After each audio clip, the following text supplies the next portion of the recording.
श्रावण महिना सुरू झाला की घराघरात ज्योतीची पूजा केली जाते. पण तुम्हाला माहित आहे का ज्योतीची पूजा का केली जाते आणि तिच्या मागची कहाणी काय आहे? चला तर मग जाणून घेऊया ज्योती मातेची सुंदर आणि भक्तिमय कहाणी. कहाणी शुक्रवारची. जिवत्यांची.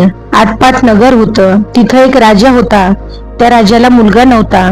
तेव्हा राणीने काय केले, एका सुईणीला बोलावून आणले. अगं सुईणी, मला नाळवारी सुद्धा एक मुलगा गुपचूप आणून दे, मी तुला पुष्कळ द्रव्य देईन. सुईणीने होय म्हटले. ती त्या तपासावर राहिली. गावात एक गरीब ब्राह्मणाची बाई गर्भार राहिली होती. तेव्हा ही सुईण तिच्या घरी गेली आणि म्हणाली, बाई बाई, तू गरीब आहेस, तुझे बाळणपणाचे पोट दुखू लागेल तेव्हा मला कळव, मी तुझे सुईण पण फुकट करीन. तसे ती बरं म्हणाली. नंतर ती सुईण राणीकडे आली. बाईसाहेब, आपल्या नगरात एक ब्राह्मण बाई गरोदर आहे. लक्षण सर्व मुलाचीच दिसतात. तेव्हा आपल्या घरापासून तो तिथपर्यंत कोणास काही कळणार नाही असं गुप्त भुयार तयार करावं. आपल्यास काही दिवस गेल्याची अफवा उठवावी. मी तुम्हाला नाळवारीचा मुलगा आणून देईन. असं ऐकल्याबरोबर राणीला मोठा आनंद झाला आणि डोहाळ्यांची सोंग केली.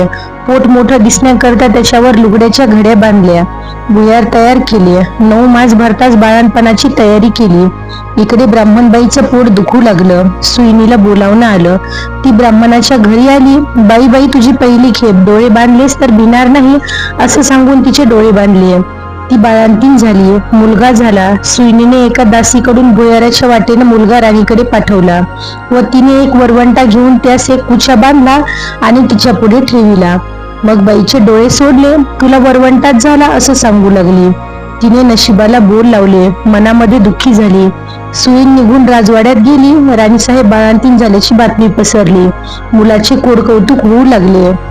इकडे ब्राह्मणबाईने नेम धरला. श्रावण मासी दर शुक्रवारी ज्योतीची पूजा करावी आणि नमस्कार करून म्हणावे की जय ज्योती आई माते, जिथं माझं बाळ असेल तिथं खुशाल असो असं म्हणून तिनं तांदूळ उडवावे.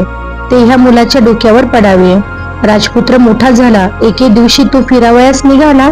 त्या दिवशी ही नाऊन आपल्या अंगणात राळे राखीत बसली होती. तेव्हा याची नजर तिजवर गेली. हा मोहित झाला व रात्री हिची भेट घ्यावयाची म्हणून त्याने निश्चय केला. रात्री हिच्या घरी आला. दारात गाय वासरू बांधली होती. चालता चालता राजपुत्राचा पाय वासरांच्या शेपटावर पडला. वासराला वाचा फुटली. ते आपल्या आईस म्हणाले, कोण्या पाप्याने माझ्या शेपटावर पाय दिला? तेव्हा ती म्हणाली, जो आपल्या आईकडे जावयास भीत नाही तो तुझ्या शेपटावर पाय द्यावयास भिईल काय? हे ऐकून राजपुत्र मागे परतला. आपल्या आईपासून काशीत जाण्याची परवानगी घेतली. काशी क्षेत्रास निघाला. जाता जाता एका ब्राह्मणाच्या इथं उतरला. त्या ब्राह्मणाची मुले 5वी 6वीच्या दिवशी जात असत. राजा आला. त्या दिवशी चमत्कार झाला. 5वीचा दिवस होता. राजा दारात निजला होता. 6वी रात्री आली आणि म्हणू लागली, कोण ग मेले वाटेत पसरले आहे? ज्योती उत्तर करते, अगं अगं, माझं ते नवसाचं बाळ जिवंत आहे. मी काही त्याला ओलांडू देणार नाही. मुलगा आज जाणार म्हणून त्या मुलाचे आईबाप चिंता करीत बसले होते. त्यांनी हा संवाद ऐकला.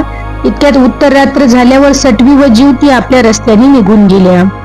उजाडल्यावर ब्राह्मणाने येऊन राजाचे पाय धरले. तुमच्यामुळे आमचा मुलगा जगला. आजचा दिवस मुक्काम करा अशी त्याने विनंती केली. राजाने ती मान्य केली. त्याही रात्री याचप्रमाणे प्रकार झाला. दुसरे दिवशी राजा चालत आला. इकडे याचा मुलगा वाढता झाला. पुढे काशीस गेल्यावर यात्रा केली. गयावर्जनाची वेळ आली. पिंड देते वेळी ते घेण्याला 2 हात वर आले. असे होण्याचं कारण त्यानं ब्राह्मणास विचारलं. ते म्हणाले, घरी जा, साऱ्या गावातल्या बायका पुरुषात जिवयास बोलाव, म्हणजे याचे कारण समजेल. मनाला मोठी चुटपुट लागली. घरी आला. मोठ्या थाटाचे मामंड केले. त्या दिवशी शुक्रवार होता. गावात ताकीद दिली, घरी कोणी चूल पेटवू नये, सगळ्यांनी जेवायला यावं. ब्राह्मणीला मोठं संकट पडलं.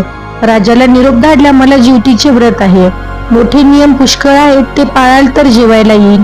राजानं कबूल केलं. जिथे तांदूळाचे धुणे होते ते काढून तिथं सारवून त्यावरून ती आली. हिरव्या बांगड्या भरल्या नाहीत. कारल्याच्या मांडवाखालून गेली नाही. दरवेळेस जिथं माझं बाळ असेल तिथं खुशाल असो असं म्हणे. पुढे पाने वाढली. मोठा थाट जमला. राजाने तूप वाढण्यास घेतले. वाढता वाढता ही ज्या पंक्तीला बसली होती तिथं आला. तूप वाढू लागला. ईश्वरी चमत्कार झाला. 22 पान्हा फुटला. स्तनांच्या दुधाच्या धारा फुटल्या. त्या ह्याच्या तोंडात उडाल्या. तो हातची तपेली ठेवून ढोसून निजला. काही केल्या उठेना. तेव्हा आई गेली. त्याची समजूत करू लागली.